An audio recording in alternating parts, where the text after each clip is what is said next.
Yo estoy grabando.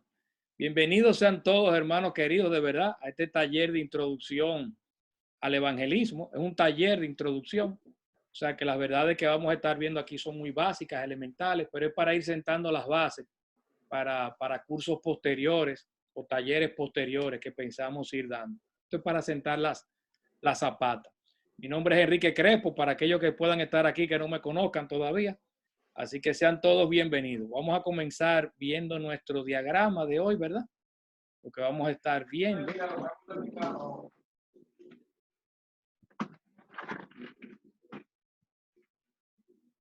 Creo que todos ustedes están viendo esta hoja, ¿verdad? Esa va a ser nuestra guía para nuestro taller en este día. Lo primero que estamos viendo es en qué sí es lo que vamos a estar viendo. Recuerden mutear sus micrófonos, hermanos. Lo primero que vamos a estar viendo es en qué situación nos encontramos ahora. ¿Cuál es la situación que estamos en el mundo?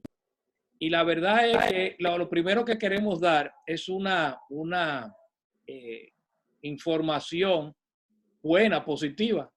Y es que nosotros somos la primera, oigan, esto es bueno que se entienda bien lo que voy a decir. Yo no estoy diciendo, no estoy profetizando fecha ni mucho menos, sino que somos la primera generación que tiene la posibilidad, reitero, primera generación que tiene la posibilidad de poder ver la segunda venida de Cristo. ¿A qué nos referimos con eso? Si ustedes recuerdan, en la primera, en Mateo 24:14, el Señor decía que este evangelio será predicado a todas las naciones y entonces vendrá el fin. O sea que luego que se concluyera la tarea que nos dejó el Señor en la Gran Comisión en Mateo 28, del 16 al 20, después que se concluyera esa tarea, que se predicara el evangelio a todas las naciones, entonces va a venir el fin del mundo. El fin del mundo puede venir en cualquier momento, porque realmente en Apocalipsis se nos habla de un ángel que va a salir y que va a predicar el evangelio a toda raza, lengua y nación. Por lo tanto, la inminencia puede ser inminente, aunque no inmediata, pero puede ser inminente. En cualquier momento puede venir la venida de Cristo. Pero estos misiólogos que han estado analizando el ritmo de los últimos 100 años en que se han estado alcanzando las etnias no alcanzadas. Señores, recuerden mutear su micrófono, por favor. Esas etnias no alcanzadas, al ritmo que se han ido alcanzando en los últimos 100 años, pues proyectando hacia adelante, nos muestran que en los próximos 20, 30 años se puede concluir la tarea misionera, se pueden alcanzar a todas las etnias. Es verdad que las etnias que no son alcanzadas al día de hoy es por una razón, porque son difíciles de alcanzar, ¿verdad? Sin embargo, que cabe la posibilidad de hacerlo en los próximos 20 o 30 años. Por eso es que dicen que somos la primera generación que tiene la posibilidad de ver la segunda venida de Cristo por ese análisis estadístico. Obviamente el día y la hora nadie lo sabe, pero es algo que anima a nuestros corazones de que la segunda venida de Cristo es probable que no tarde mucho. Probable, porque eso no lo sabemos. Puede durar 1000 años, puede durar 40 años, como puede ser que ninguno veamos el almuerzo de este día porque venga la segunda venida y todos estemos en el cielo. Igual que aunque no venga la segunda venida, nosotros podemos presentarnos delante del Señor en cualquier momento si Él nos llama a estar delante de su presencia. Estoy tratando de emitir una persona, pero no puedo. La cuestión es que si nosotros seguimos viendo, nosotros realmente estamos interactuando con diferentes personas dentro y fuera de la iglesia. Nosotros interactuamos con inconversos, nosotros estamos interactuando con cristianos que tienen luchas, nosotros estamos interactuando con inconversos que profesan fe en Cristo también, ¿verdad? Y todo eso lo estamos interactuando dentro y fuera de la iglesia. O sea, dentro de la iglesia nosotros tenemos esos tres grupos de personas: inconversos, cristianos con luchas, o inconversos simplemente que profesan fe en Cristo. Y fuera de la iglesia también. Nosotros tenemos en ese sentido un grupo de personas que son nominales. Como nominales lo que queremos decir. Son personas que profesan fe en Cristo, pero que realmente no tienen frutos de haber muerto a su vida anterior y de estar en Cristo en estos momentos en novedad de vida. Entonces, esos son personas nominales. Y también tenemos otro grupo de personas que se denominan los emergentes. Estas personas emergentes es interesante porque en el pasado, cuando se hablaba de la cristiandad, cuando me refiero a cristiandad, estoy hablando de personas que se dicen ser cristianos independientemente de si lo son o no. O sea, esos son los que estamos hablando de que son los emergentes.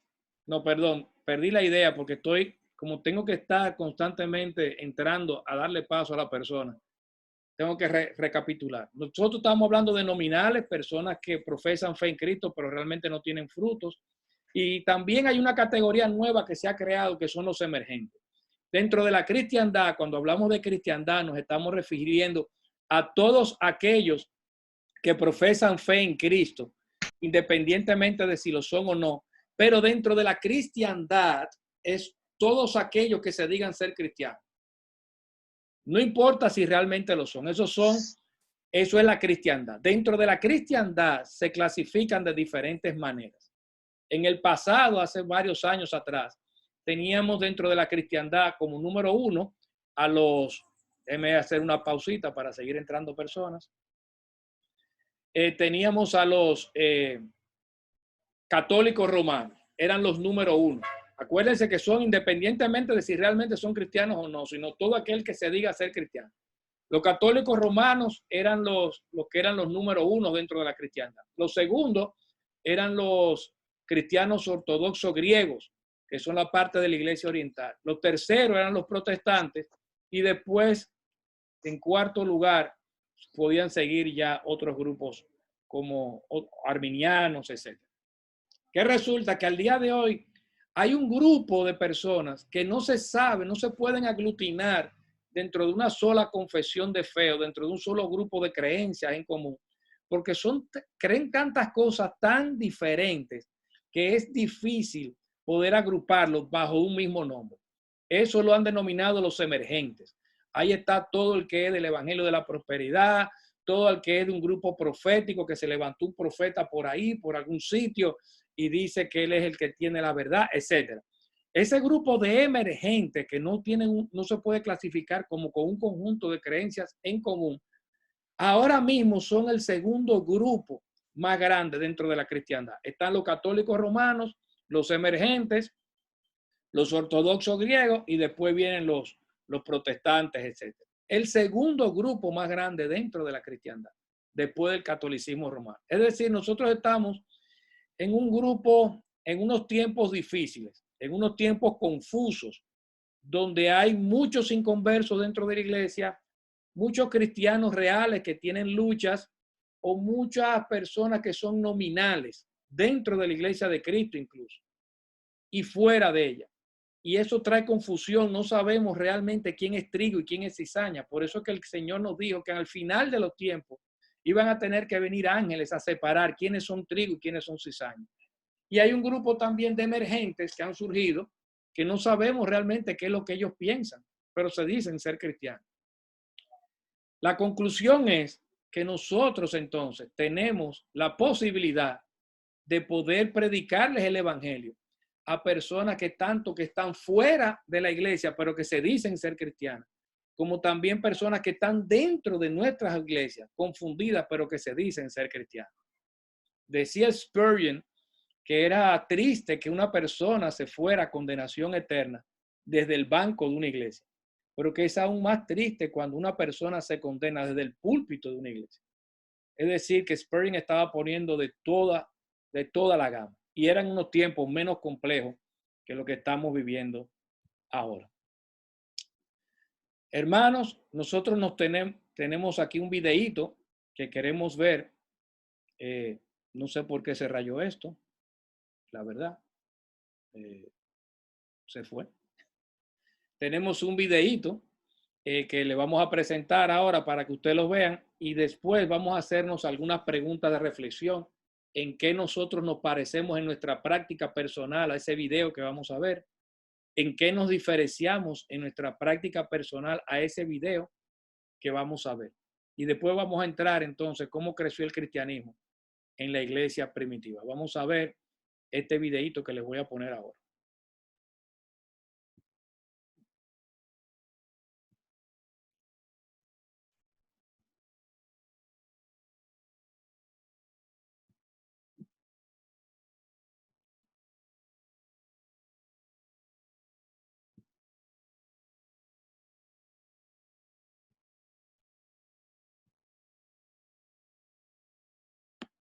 Esta es la iglesia misional. Simple. En el pasado, las iglesias han gastado grandes cantidades de dinero para construir los lugares más atractivos que uno pudiera imaginar. En ellas había muy buena música, una enseñanza convincente y una multitud de programas diseñados para reunir a las personas.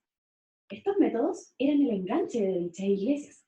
Cualquiera que quisiese venir era bienvenido y los miembros de la iglesia eran motivados a invitar a sus amigos y vecinos. Generalmente, las personas tenían una experiencia agradable. Las personas que venían eran relativamente similares. Educación, ingresos, pasatiempos, razas, problemas e historias eran casi idénticos. Eventualmente, alguien hizo la pregunta: ¿qué hay de las personas que no son como nosotros, pero viven alrededor de nosotros? ¿Por qué no están aquí también?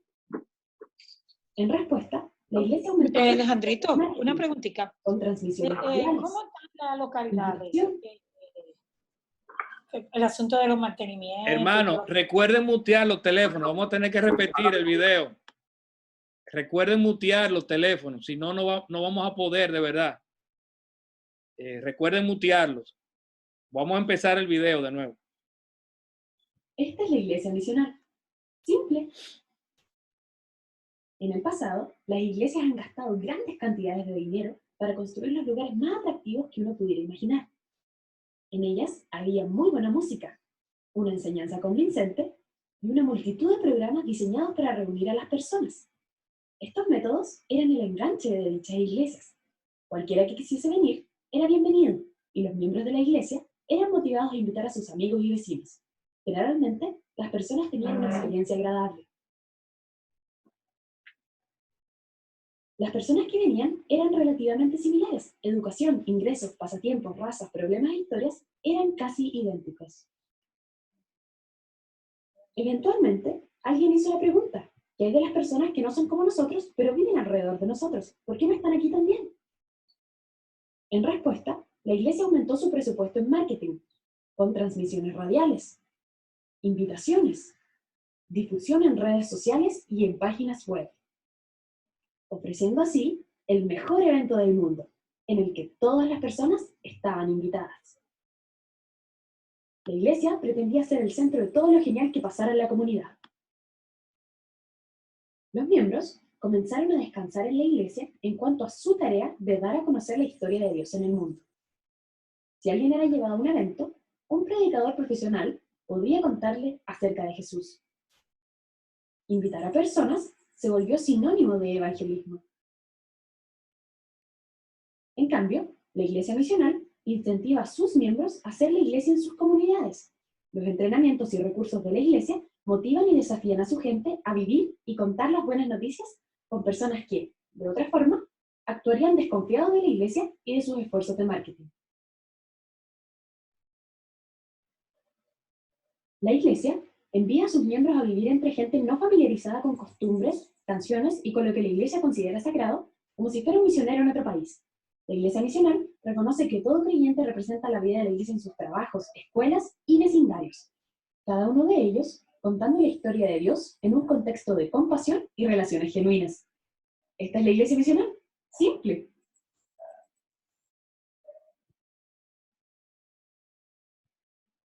Bueno, ahí está. Déjenme ver cuántas personas hay.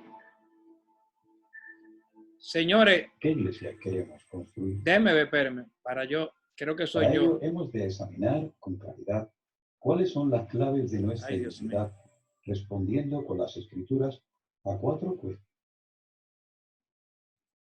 Ahí se fue. Esto no es fácil, mis hermanos. Hay que estar atendiendo como 5 cosas a la vez. Mis hermanos, ahora por turno pueden levantar la mano y pueden decir sus impresiones. O sea, ¿qué le pareció y cómo podemos responder a las preguntas que hicimos? O sea, ¿en qué se parecen a nuestra práctica personal eso que ustedes acaban de ver sobre la iglesia misional? ¿En qué nos parecemos? ¿En qué nos diferenciamos? Si usted está de acuerdo, si no está de acuerdo. ¿Qué le parece, mi hermano? Pueden levantar la mano y pueden participar de a uno en uno.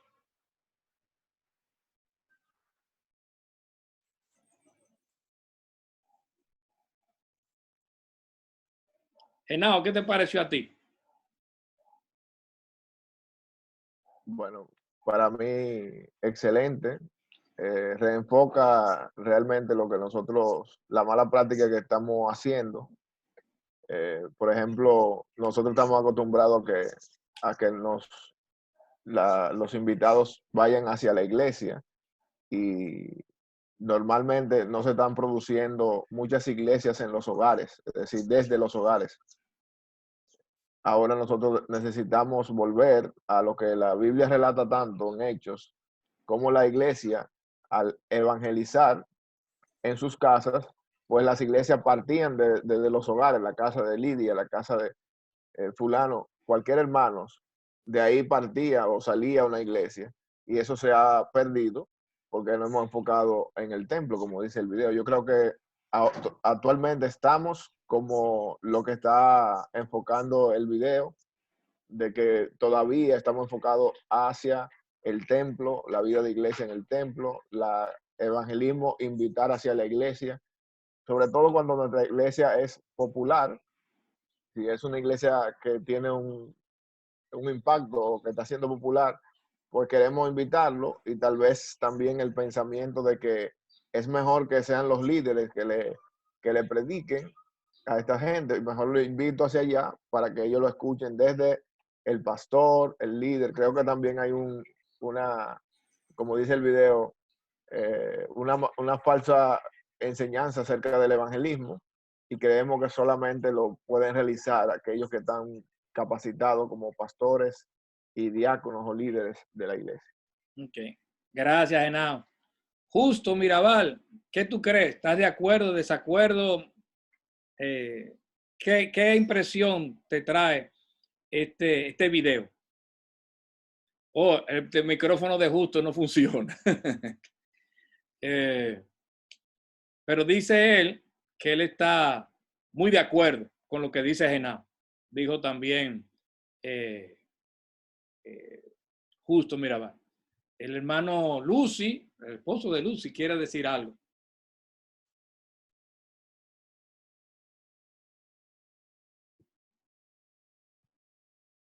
Dígame, mi hermano.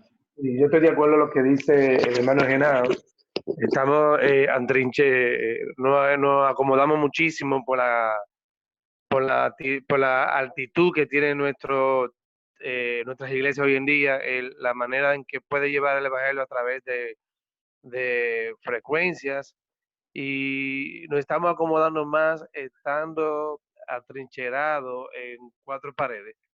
Y es lo que dice, debemos nosotros salir, como dice el Señor, y predicar el evangelio, y salir y buscar.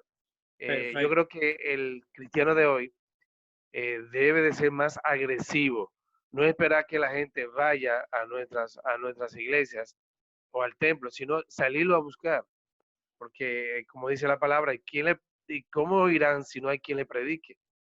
¿Y cómo irán si no hay quien vaya?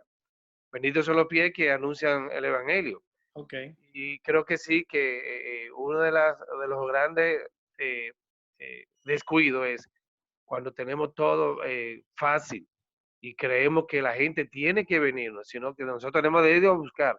Y no solamente la responsabilidad que se le da solamente a nuestros pastores. Cada cual tiene ese rol. Nosotros somos llamados a predicar la palabra a nuestros vecinos, a nuestros familiares, a anunciarles las buenas nuevas. Amén. Gracias, mi hermano.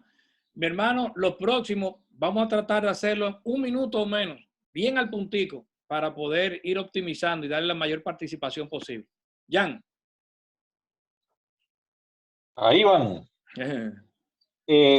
Yo creo dos cosas.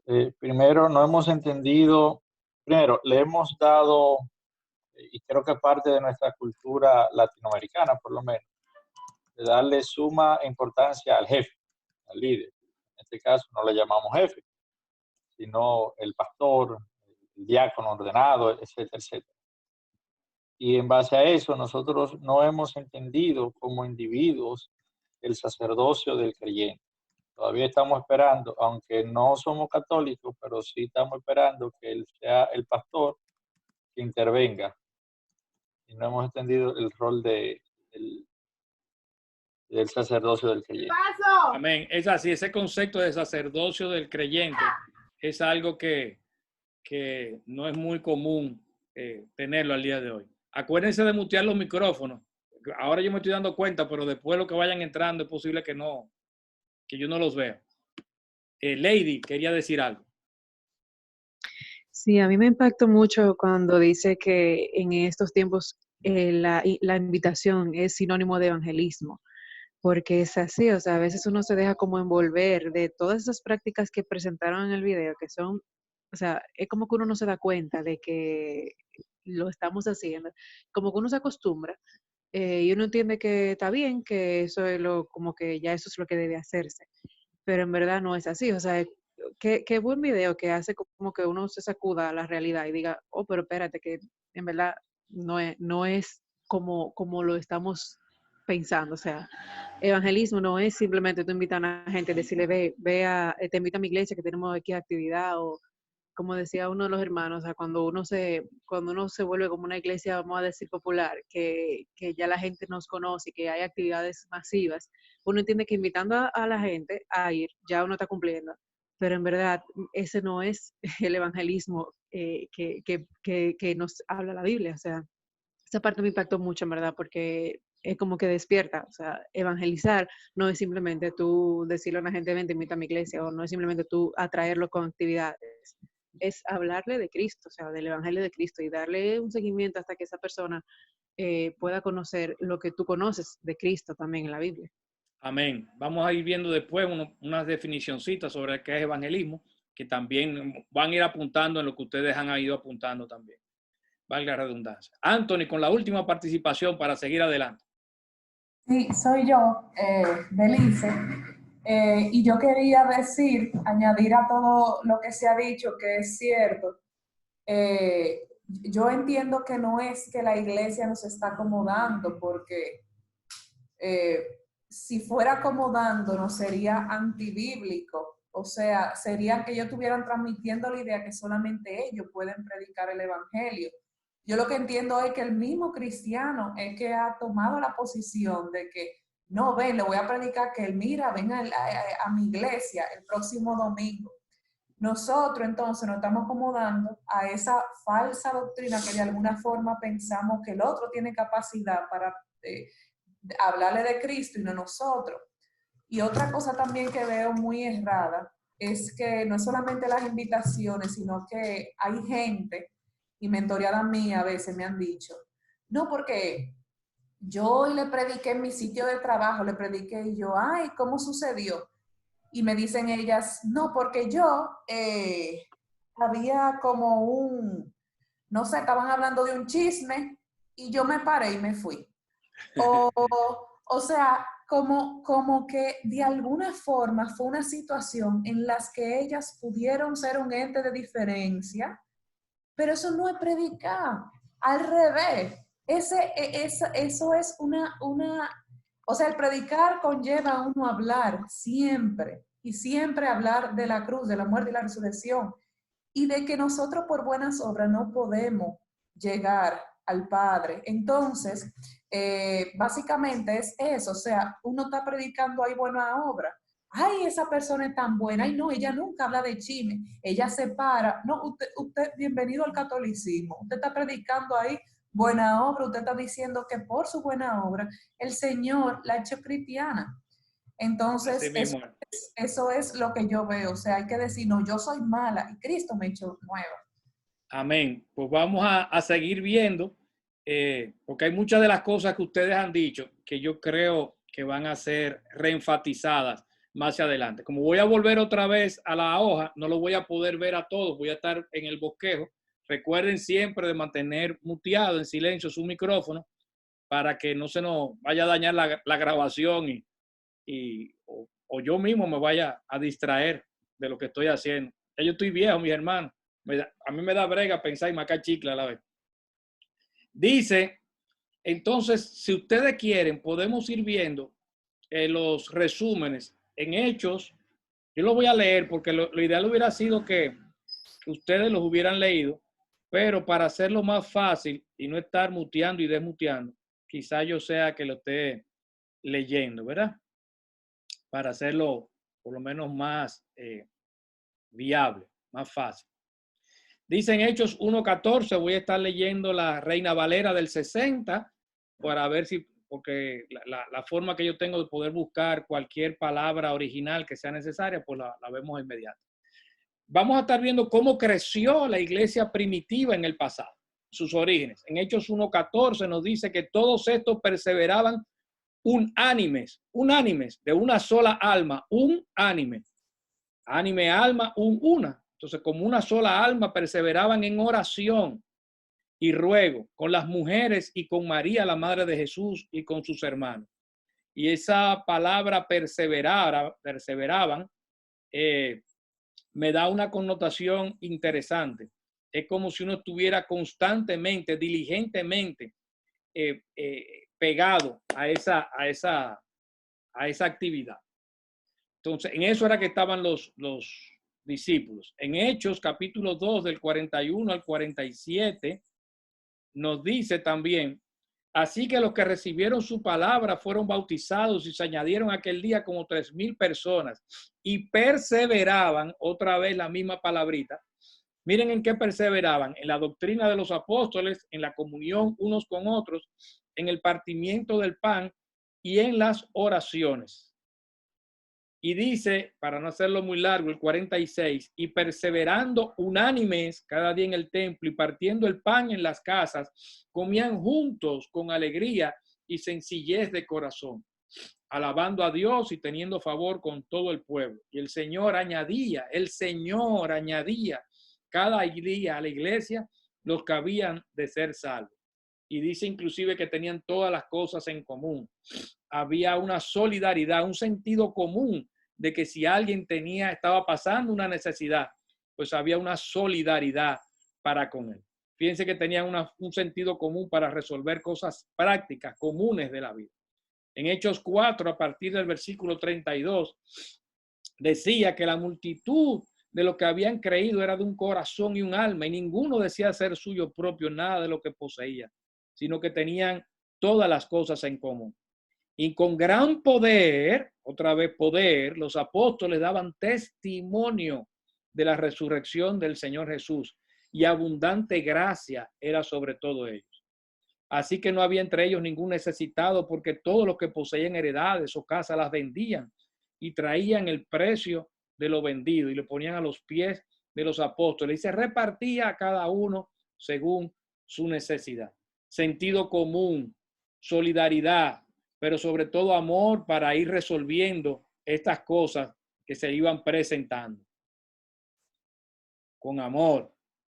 Seguimos viendo. Hechos 5:12 nos dice que por la mano de los apóstoles se hacían muchas señales y prodigios en el pueblo, y todos estaban unánimes en el pórtico de Salomón. Y se escribe mucha capacidad, mucho poder de sanidad, de bendecir a su sociedad a través de sanidad, a través de obras de misericordia. En este caso, obras poderosas, donde el Señor se manifestaba de manera milagrosa en la sociedad. Y dice el versículo 42, y todos los días en el templo y por las casas no cesaban, todos los días en el templo y por las casas. Fíjense que en los otros textos también está enfatizando las casas. No cesaban de enseñar y predicar. Enseñanza y predicación. 6:7. y crecía la palabra del Señor. Y el número de los discípulos se multiplicaba grandemente en Jerusalén. Y también muchos de los sacerdotes obedecían a la fe. Y en 8, 30 al 31 de Hechos, solamente para tener una muestra, 8 del 30 al 31, nosotros tenemos, acudiendo Felipe le oyó al eunuco, que leía al profeta Isaías y dijo, pero ¿entiendes lo que lees? Y él dijo, ¿y cómo podré si alguno no me enseñare? Y rogó a Felipe que subiese y se sentara con él. Note otra vez lo que es la enseñanza. Estamos hablando de enseñanza, de proclamación, de predicación del evangelio, sentido común, misericordia, formas de poder resolver las cosas con la ayuda y el poder de Dios. Yo no sé si ustedes también ven otro tipo de actividad ahí en lo que acabamos de leer. ¿Qué ustedes han visto dentro de todos esos textos que leímos? ¿Qué les llamó la atención? ¿Qué cosas en común ustedes vieron? Si pueden levantar la mano y sobre todo que sea algo bien puntual, de 1 minuto o menos. Vamos hablando como si fueran bullets, ¿no? Como si fueran punticos. ¿Qué ustedes vieron que había en común? Le vi a alguien que había levantado la mano, creo que fue Delia. Realmente ellos tenían todo en común y sobre todo me llamó la atención de que llevaban el dinero para la administración de los apóstoles. Amén. Hay un hermano que inclusive dice como que la oración era en qué no perseveraban, porque ellos estaban perseverando en todo, en la oración, en la doctrina, en el partimiento del pan, en las oraciones, en todo. Jan tiene su minuto de gloria. Ese post lo puse yo y la pregunta es inversa para nosotros, nuestros días. ¿Qué tantas cosas tenemos en que nosotros perseveramos, que no perseveramos en la doctrina, en el partimiento del pan y en las oraciones? Hoy en día eso me llamó la atención, que habían 3 cosas básicas que ellos perseveraban cuando predicaban y enseñaban, ¿no? Que era la doctrina de los apóstoles, el partimiento del pan y todo lo que tenían como y en las oraciones. Y hoy nosotros en día se nos hace difícil orar un tiempo en conjunto. Exacto. Fíjense que la perseverancia en la oración fue clave. Gracias, Jan. Fue clave en esa época. Fue clave. Oración. Y era que vivían pegados orando. Oración. Es algo raro porque hablando de evangelismo, ¿por qué hacer ese énfasis en la oración? Pero fíjense cómo la oración va muy ligada a lo que es la actividad espiritual. En este caso, la obediencia al evangelismo. Violeni tiene nuestra última participación de este segmento. Su minuto de gloria para Violeni. Buenos días para todos y bendiciones. Yo considero eso clave, lo que usted dice, la oración. Perseveraban en todo porque tenían un mismo sentir. O sea, ellos compartían todo. No dice algunas cosas, dice todo. Lo compartían todo. Se ponían de acuerdo para todo, para orar, para ayudar al hermano, el que lo necesitara. O sea, estaban unísonos. Amén. Y yo creo que esa era la clave, tenían un mismo sentido. Y por eso Dios lo bendijo, por eso perseveraban. Perfecto. Entonces ya vimos la característica de cómo fue que creció la iglesia primitiva. No, fíjense que a diferencia de lo que nosotros muchas veces hacemos énfasis al día de hoy, y no es que están mal esas cosas en sí mismas, pero no es en actividades, en activismo, no es en el evento. La iglesia de Cristo creció con el poder de Dios, pegada a la oración, teniendo misericordia unos con otros y con la sociedad que nos rodea, enseñando, predicando, testificando. Entonces vamos a ver ahora algunas definiciones de qué es evangelismo, qué es, cómo se hace evangelismo. Y yo traje un par de definiciones que inclusive esos libros podemos ver cómo se los regalamos. De alguna manera los hemos compartido, pero podemos ver cómo se los regalamos a todo el que está acá. Si a alguien después se le ocurre alguna idea de cómo se lo podemos hacer llegar de manera digital, pues nos dice. Vamos a decir, lo compartimos por los chat y cada cual tome ahí su librito. Pero hay un libro de Max Stiles, muy bueno, se llama El Evangelismo, que nos da una definición de evangelismo. Dice, evangelismo es enseñar el evangelio con la finalidad de persuadir. Noten esta definición. Él incluye la parte de enseñar. Yo creo que ustedes están viendo mi cursor. Acuérdense de mutear su micrófono. Acuérdense de mutear su micrófono. Hay un micrófono abierto, pero no lo puedo mutear. Evangelismo es enseñar. Fíjense que, acuérdense del micrófono. Fíjense que en los otros versículos que habíamos seleccionado para leer, la palabra enseñar era una constante, aparecía mucho. Entonces, enseñar el evangelio, pero con una finalidad. No es enseñar para tener más teoría, más conocimiento, sino con la finalidad de persuadir, de que el otro se convenza de que lo que usted está diciendo es una realidad. Ese ejemplo que ponía la hermana Belice al principio, de que una persona entendía que el evangelismo era simplemente pararse e irse de una reunión porque estaban haciendo cuentos malos, eso realmente no es evangelizar. Eso puede darse un testimonio de integridad, que lo cual es muy bueno y habló muy bien de la hermana, pero ella no le enseñó a nadie en qué consistía el evangelio de Cristo. No, inclusive no lo hizo con una intención de persuadir a los demás. Tiene que haber una enseñanza. Fíjense la otra definición. Dice, es enseñar, ahora va a coger esa misma definición y la vamos a ampliar. El autor la amplía, aclarando cada concepto que está ahí. Es enseñar, acuérdense los micrófonos, como un heraldo proclamando, predicando. Como los heraldos, acuérdense de los micrófonos, pero los heraldos eran los que salían, los voceros de los reyes, que salían con una proclama en a las plazas públicas y decían, el rey dice tal y tal cosa en alta voz, lo proclamaba. Nosotros tenemos ahora los venduteros de la calle que hacen eso. Se marchanta, plátano por tanto dinero y van anunciando lo que están vendiendo. Eso es lo que es proclamar, anunciar, a viva voz, decir las cosas. Y eso es lo que nosotros tenemos que hacer con el evangelio. Hablar, mover la boca, sacar, explicar.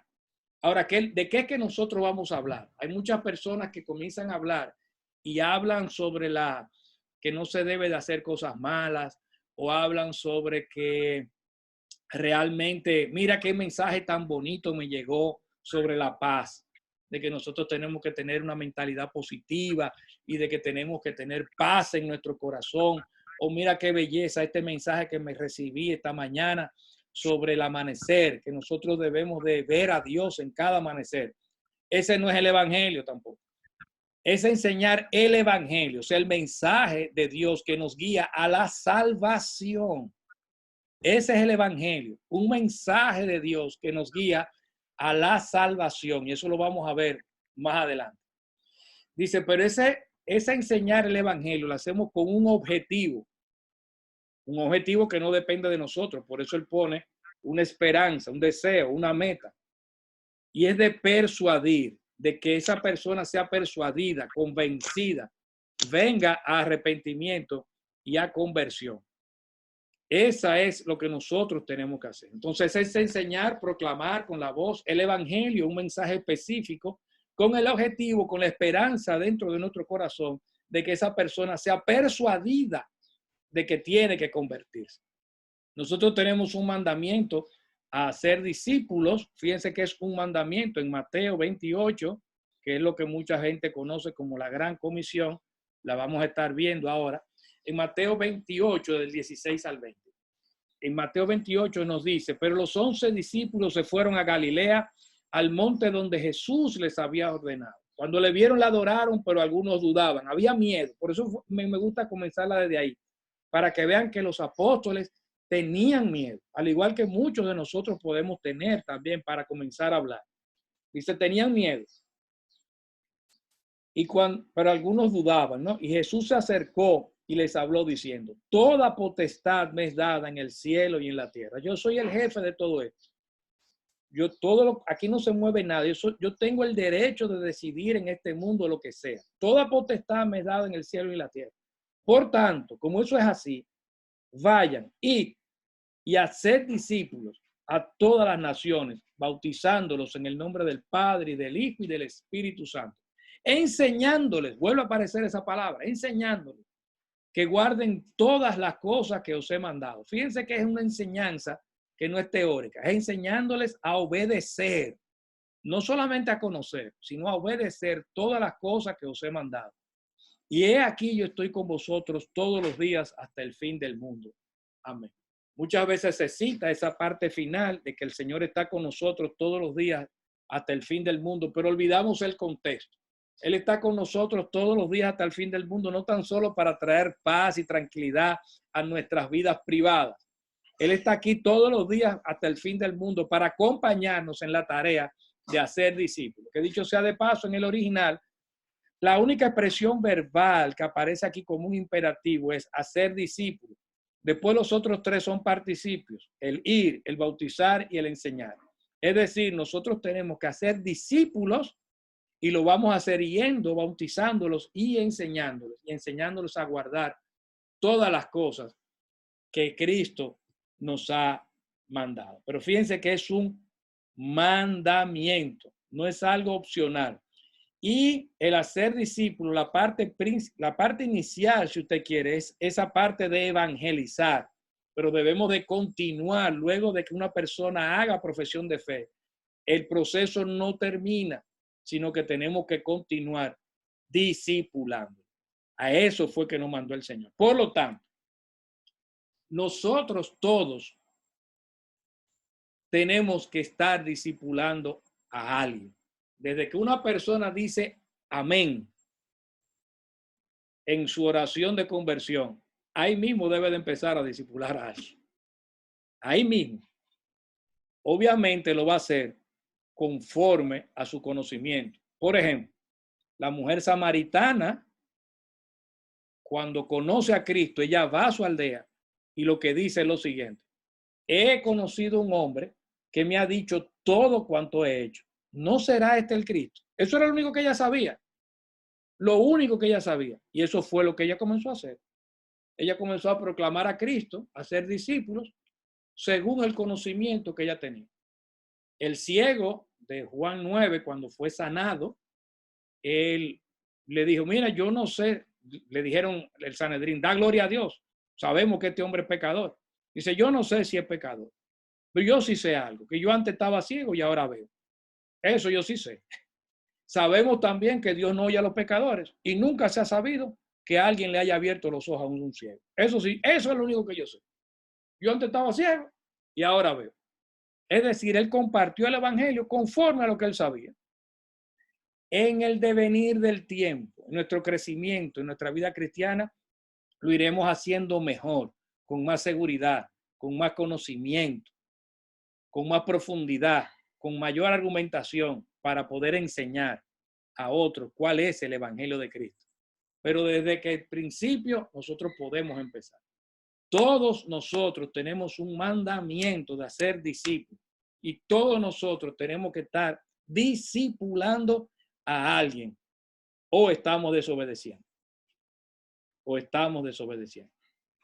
Eso es simplemente. Yo no tengo el derecho de decir de ahora en adelante que yo tengo 40 años hablando verdad, por lo tanto yo me voy a tomar un par de años de vacación hablando mentira los próximos años, porque yo duré ya 40 años hablando verdad en mi andar en el cristianismo. Por lo tanto, déjame tomarme 2 años de vacación.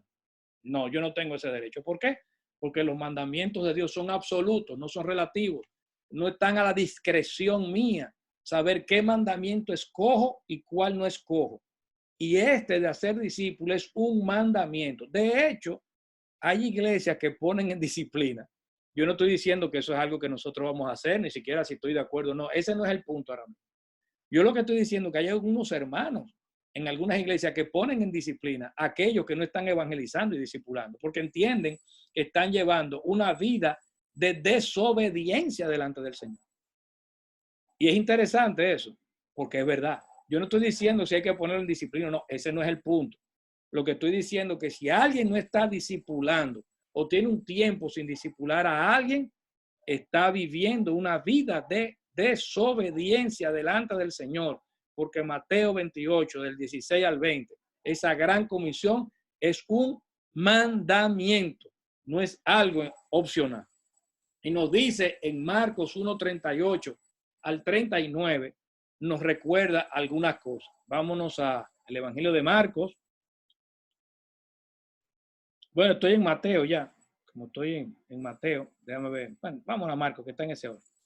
Marcos 1:38 al 39 nos dice, Él les dijo, Jesús, vamos a los lugares vecinos para que predique también allí, porque, da la razón, para esto he venido. Cristo para lo que vino fue a predicar el evangelio, y nosotros todos decimos ser discípulos de Cristo. Por lo tanto, tenemos que ser imitadores de lo que Él hace. Y dice, yo he venido para predicar el evangelio, y predicaba en las sinagogas de ellos, en toda Galilea, y echaba fuera los demonios. Y en Mateo 4:23 nos dice,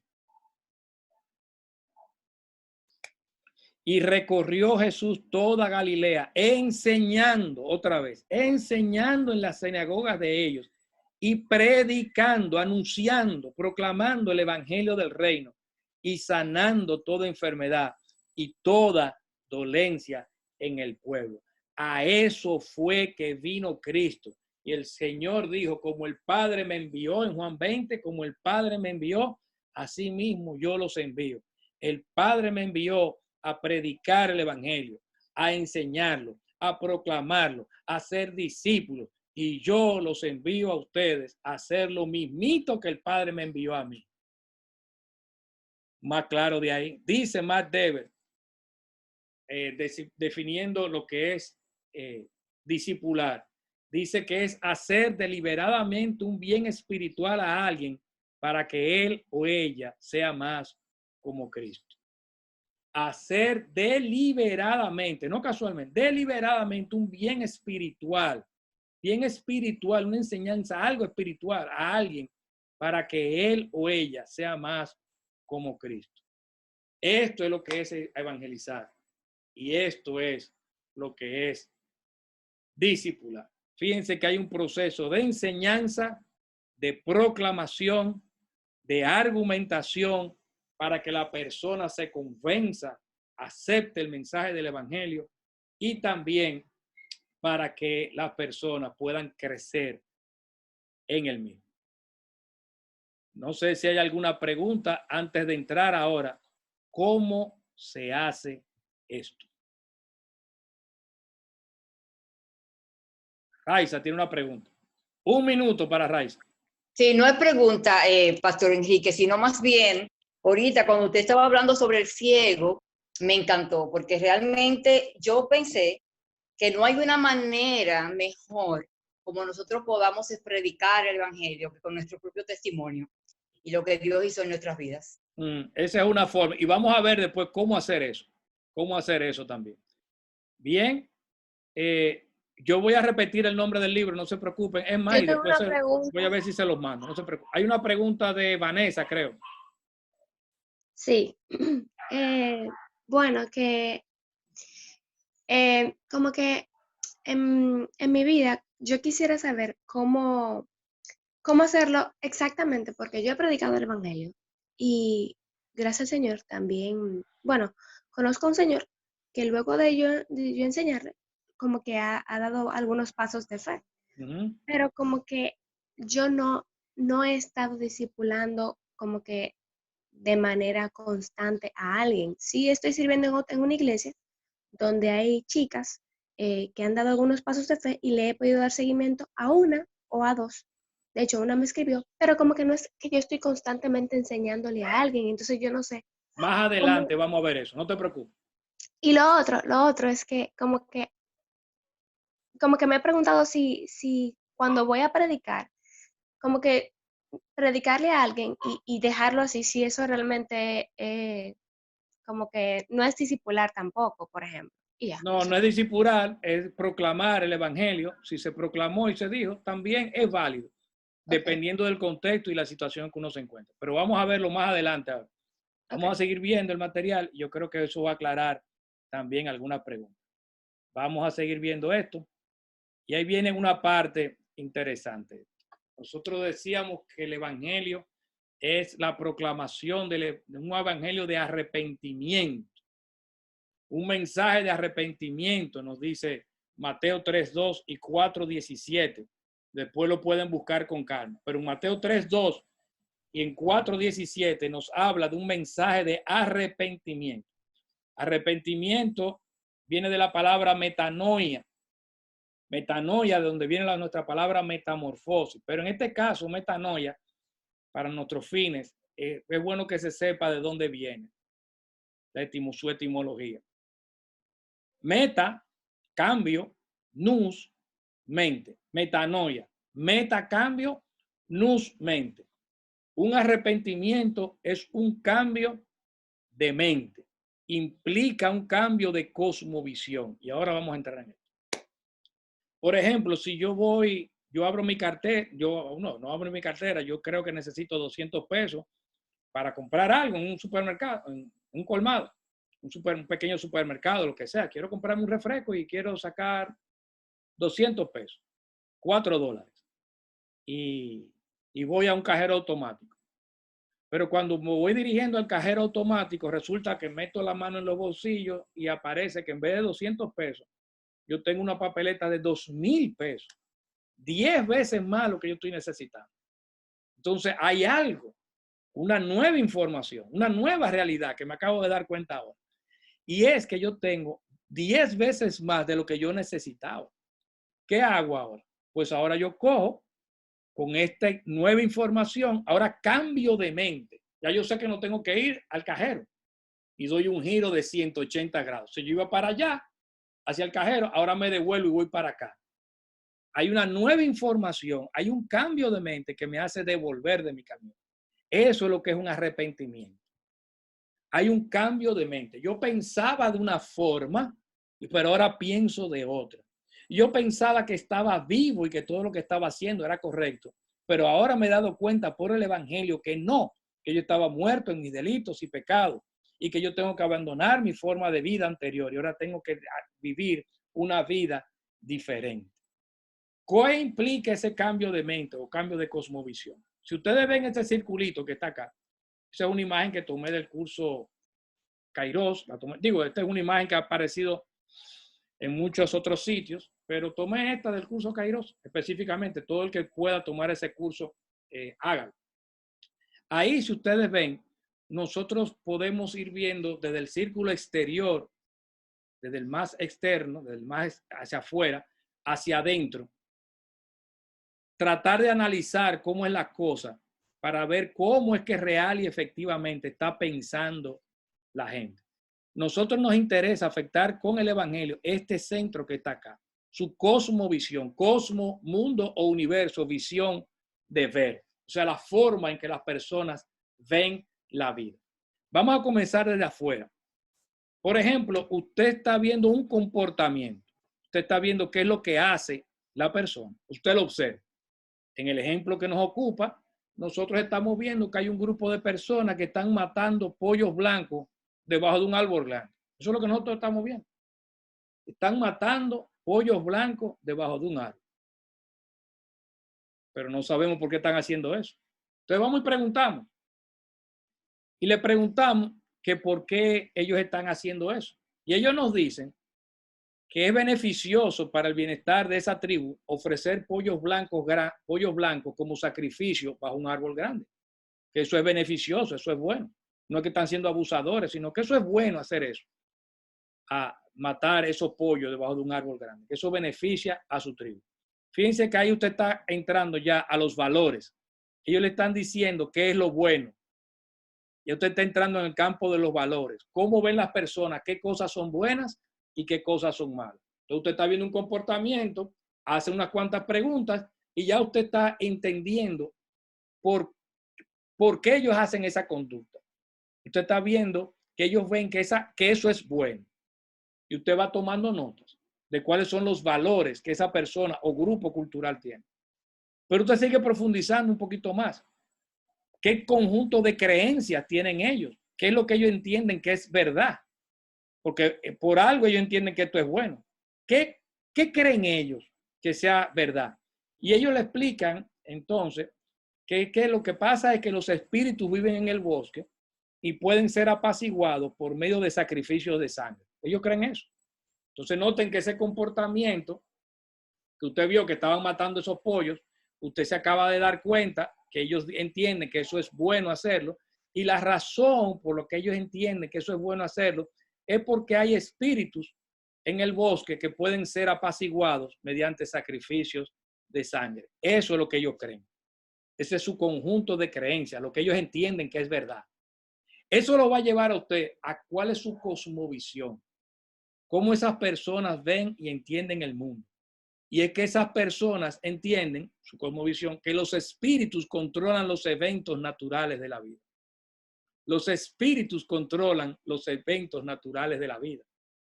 Eso es su cosmovisión, así es que ellos entienden el universo. Eso es interesante porque, por ejemplo, para alguien que crea eso, que los espíritus controlan los eventos naturales de la vida, si usted llega hasta ahí, para usted presentar el evangelio, usted puede ver qué cosas en común hay o qué elementos hay, qué llaves culturales Dios ha dejado que usted puede tomar y abrir en ese contexto para poder presentar el evangelio. Partir de donde él está en su mente, de donde él está mentalmente, cómo él ve el universo. Porque cualquier idea extraña que usted le traiga, él no la va a entender. Entonces usted sí tiene algo. Usted entiende que Dios es espíritu. Eso usted lo entiende. Eso es algo que es real. Usted entiende que Dios es soberano sobre todas las cosas. Entonces usted pudiera partir de la cosmovisión que tiene él y decir, ¿tú sabes qué? No, yo tengo un libro, un mensaje del espíritu más grande que ha existido en todo el universo, el creador de todo el universo y quien controla todos los eventos naturales de la vida. No hay ningún espíritu que esté por encima de él. Y ciertamente es verdad que él tiene que ser apaciguado por medio de sacrificio de sangre. Sin embargo, al ser un espíritu eterno, infinito y personal, tiene que ser una persona infinita y personal que lo apacigüe. Si no, él no va a poder ser apaciguado. ¿Y quién es esa persona? Mira, Jehová es el Dios único, todopoderoso. Y él tuvo que mandar a su Hijo Jesucristo para poder satisfacer su propia justicia mediante un sacrificio de sangre. Y ese sacrificio de sangre fue muy superior al de un pollo. Fue de su propio Hijo para poder satisfacer esa justicia divina. Noten que ahí usted lo que está utilizando es la parte de donde esa persona se encuentra para presentarle el evangelio, guardando la esencia del evangelio, pero utilizando dónde está esa persona para que entienda mejor las verdades evangélicas y pueda aceptar con más facilidad, no aceptar con más facilidad, porque eso es un milagro de Dios, sino que pueda entender, orándole al Señor, que sus ojos espirituales sean abiertos y él pueda comprender de qué es que trata el evangelio. Por eso es que para usted llegar a cuál es la cosmovisión de esa persona, aunque usted necesita proclamar y enseñar, necesita durar un tiempo escuchando. Decía Francis Schaeffer que si él solamente tuviera 1 hora con una persona, él prefería durar 50 minutos escuchándolo y después entonces en comenzar a presentarles el evangelio en los últimos 10. No sé si hay algún comentario, si se entendió esa parte de la cosmovisión antes de entrar entonces, ¿qué es el evangelio? ¿Alguna pregunta sobre sobre esta porción en particular que se pueda hacer en 1 minuto? Una preguntita muy puntual sobre esto, que si no se entendió.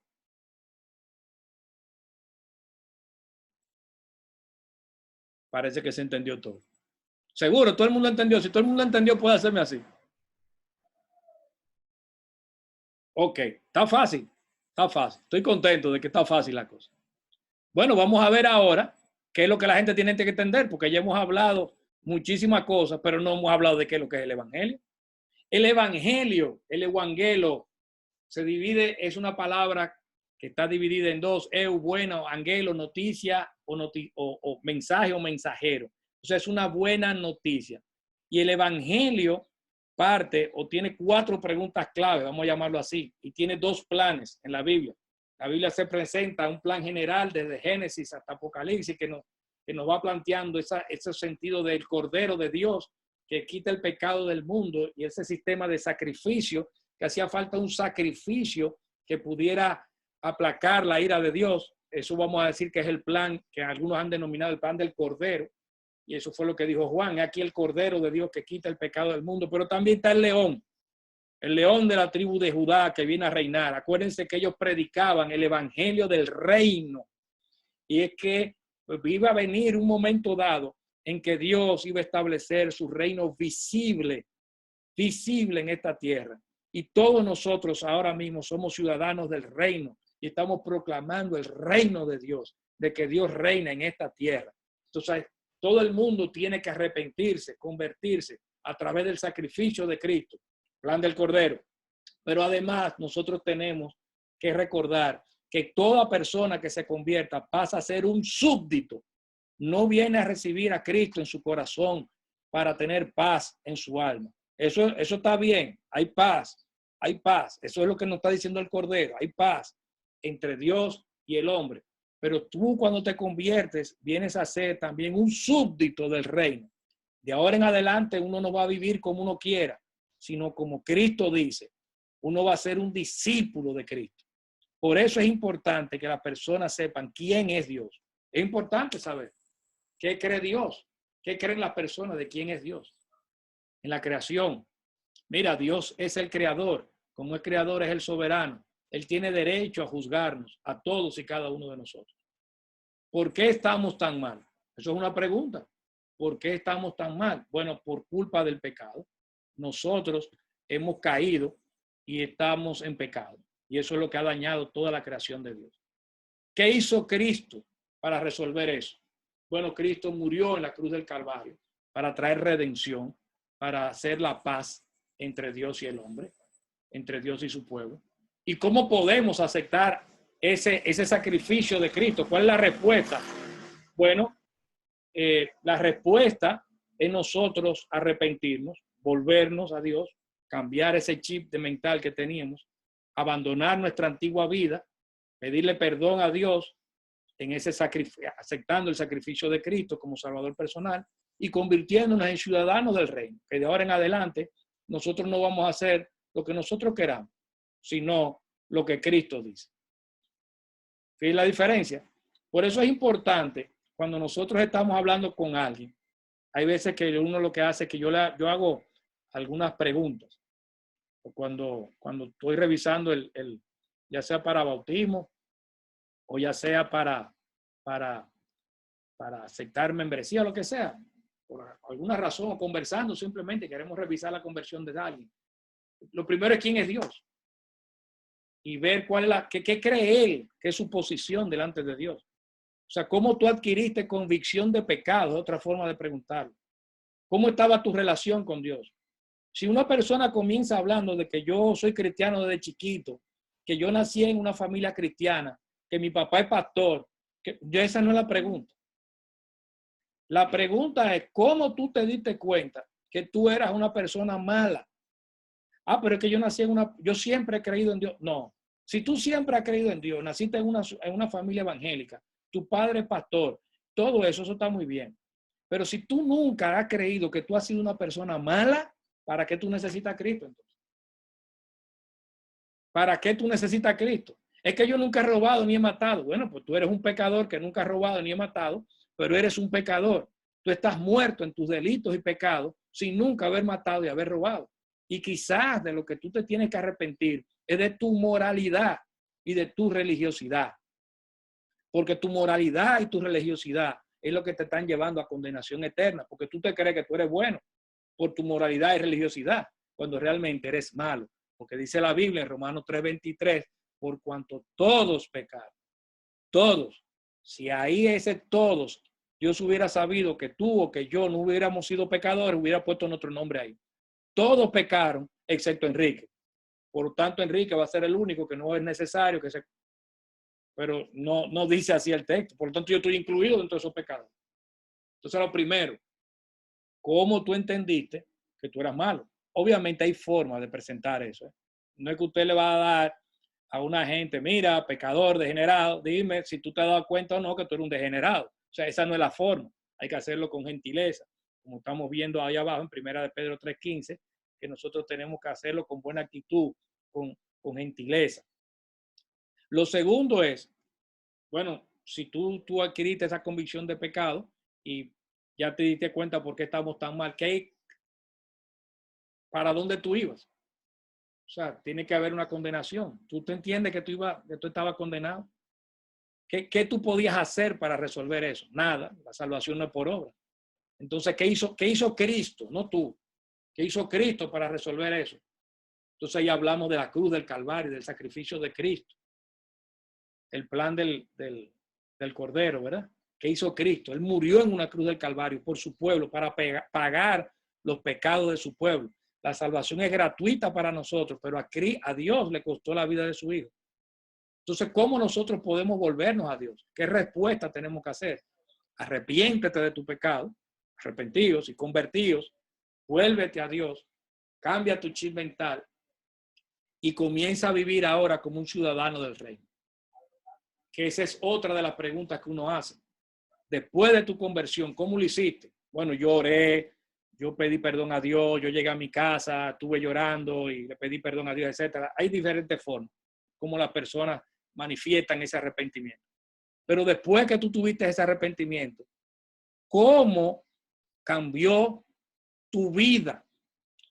¿Cómo cambió tu vida? Porque se supone que tú ahora eres un ciudadano del reino.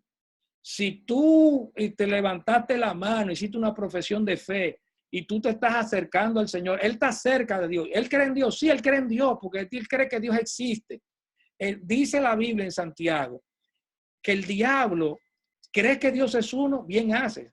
Los demonios también creen y tiemblan. El saber que Dios existe, el que tiene esa convicción, tiene la misma fe de Satanás y de sus demonios.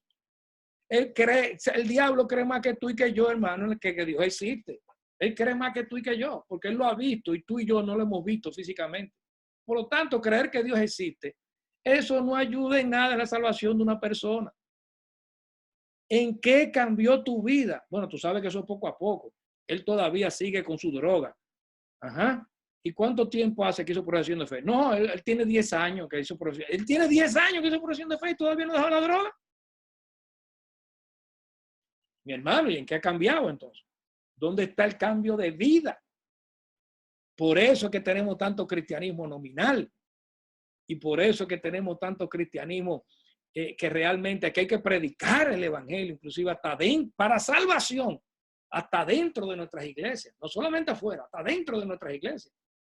Porque no es cónsono con la vida que profesa una fe en Cristo, de un discípulo de Cristo, que su vida al día de hoy sea exactamente igual a como tenía su vida antes de conocer a Cristo.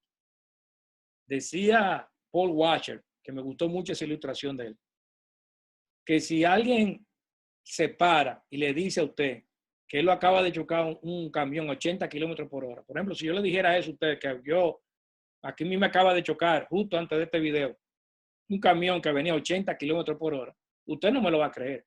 Y no me lo va a creer porque yo estoy tranquilito aquí, con una camisita, muy bien. O sea, cuando digo muy bien, que estoy en salud, hablando tranquilamente. O sea, un camión 80 kilómetros por hora te da y no se ve ningún cambio, ninguna transformación.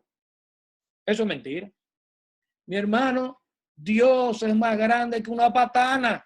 Si te da esa patanota y tiene que haber un cambio, Dios que es más grande, si te chocó, tiene que mostrarse una evidencia de cambio en tu vida. No es factible que alguien diga que es cristiano y siga viviendo igual que cuando vivía antes de profesar fe en Cristo. Si nosotros no tenemos eso claro, Nosotros podemos estar predicando paz mental, tranquilidad de espíritu, que Dios es bueno, que Dios te va a traer felicidad. Y la verdad es que, que todo eso puede ser verdad si nosotros primero morimos a nosotros mismos. Si no lo hacemos así y no aceptamos a Cristo como Salvador personal, nosotros podemos estar predicando, podemos ser moralistas, podemos hacer que los no cristianos sean considerados cristianos. Y por eso es que nosotros vimos las estadísticas que presentamos al principio. Porque hay muchos que se consideran cristianos cuando realmente no han pasado por este proceso de arrepentimiento y de conversión. Nosotros podemos estar bautizando incrédulos en la iglesia. Nosotros podemos ver que la iglesia acepta no cristianos dentro de su membresía. Si acepta no cristianos dentro de su membresía, nosotros podemos vernos con inconversos que pueden ser líderes de la iglesia. Inconversos pueden llegar a ser líderes de la iglesia. Y así la iglesia sigue aumentando en su subcultura de nominalismo, que ya lo explicamos anteriormente lo que era. Una subcultura de nominalismo. Déjeme ver si le puedo dar cabida a alguien. Ahí creo que le di cabida.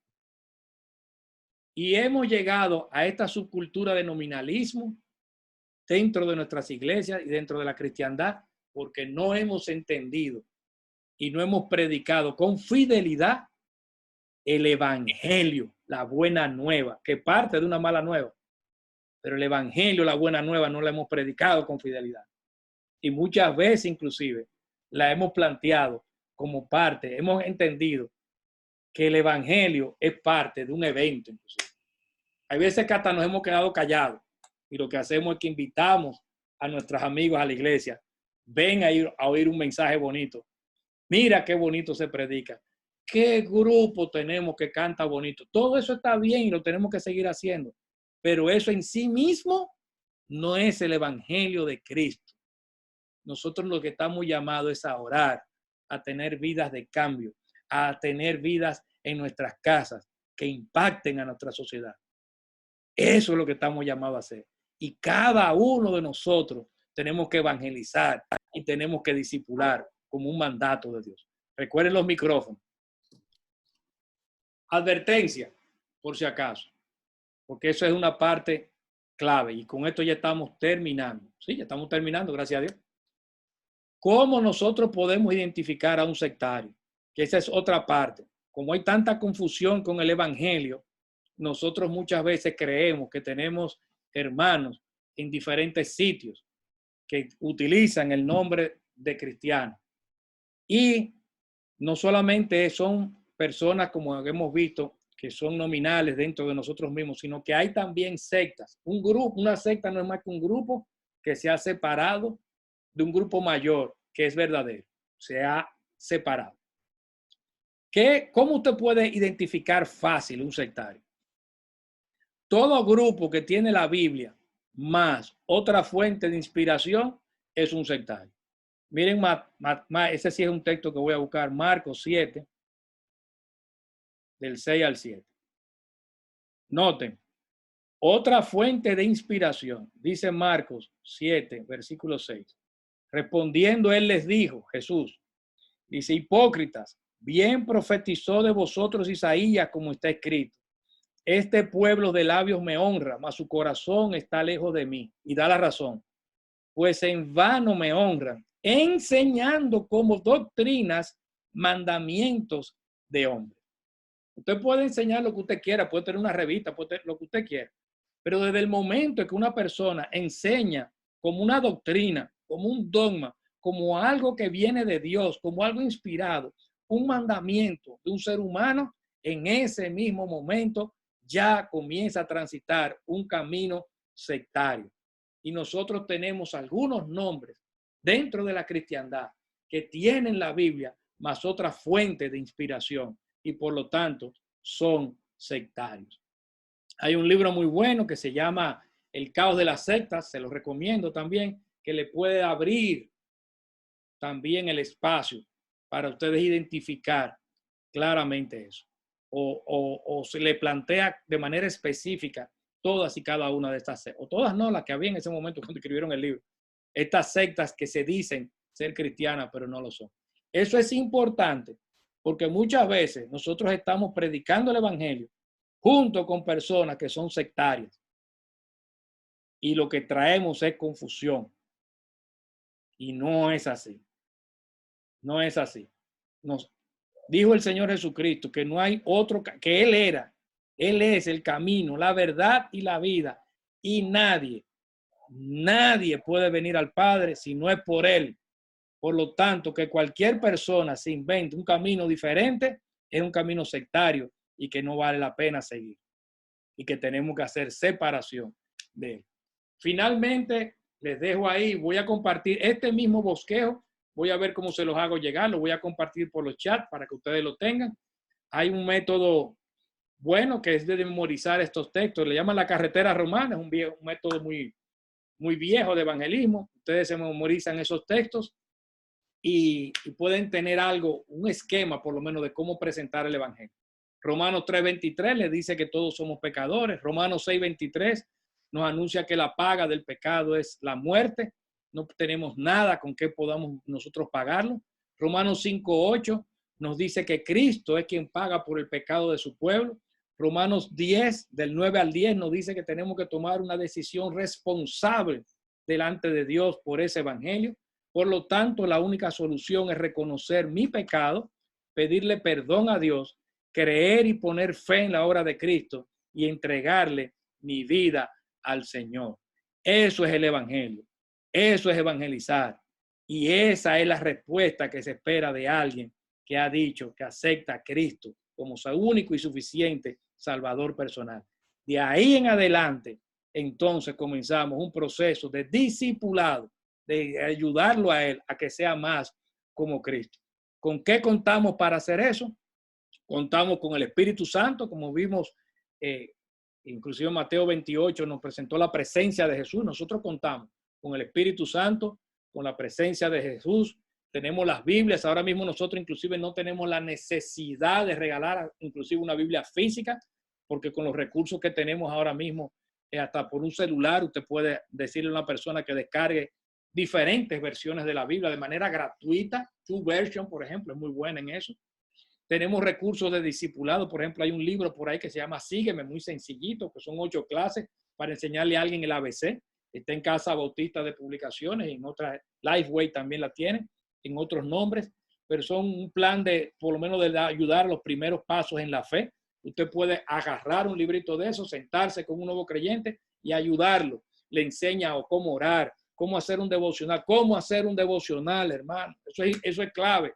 Entonces usted se sienta con esa persona, le enseña a orar, a hacer un devocional, a cómo estudiar la Biblia, a qué tiene que hacerse, la importancia del bautismo, la importancia de ser miembro de una iglesia, pero ser miembro no para sentarse a demandar servicio. Eso no es, porque la iglesia no es un club social.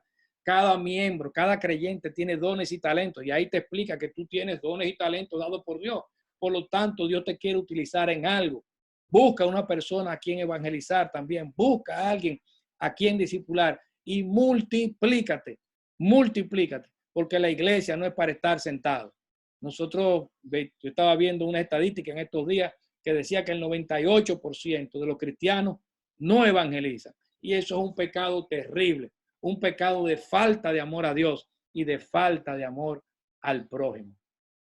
Nosotros tenemos que comenzar a pedirle no mayor amor por las almas perdidas, sino mayor amor por Dios. Y dámosle a Dios que nos dé mayor amor por Él, porque si nosotros tenemos más amor por Él, pues nosotros vamos a tener nuestras prioridades claras. Y las cosas que Él ve como que son prioritarias, fundamentales y básicas, las vamos a tener nosotros, porque vamos a tener la misma mente de Cristo, si lo amamos. Dice el Señor, si me amáis, guardad mis mandamientos. No guardamos sus mandamientos porque no lo amamos. No discipulamos y no evangelizamos, no porque nos falte mayor amor al prójimo o conocimiento. No lo hacemos muchas veces. Y es la zapata porque amamos poco al Señor. El que ama mucho tiene que hablarlo mucho. El que se sacó el premio de la lotería, el barrio entero lo sabe. No hay que enseñarle que tiene que proclamarlo. El barrio entero sabe que se sacó el premio. Nosotros, mis hermanos, hemos encontrado algo más grande que la lotería. Nosotros nos hemos sacado vida eterna. Eso es para usted salir a vocearlo por todas partes, en el vecindario y en el país. Por lo tanto, pidámosle a Él primeramente amor a Dios. No nos sintamos culpables. No nos latiguemos, porque eso no nos lleva a ningún lado. La culpa no nos lleva a ningún lado.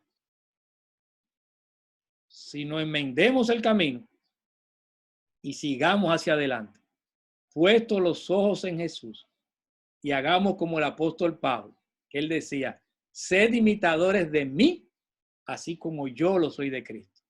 Nosotros tenemos un mandamiento dado de ir y hacer discípulos. Hagámoslo. Hagámoslo. Y sobre todo en estos tiempos que se necesita, en todos los tiempos se ha necesitado.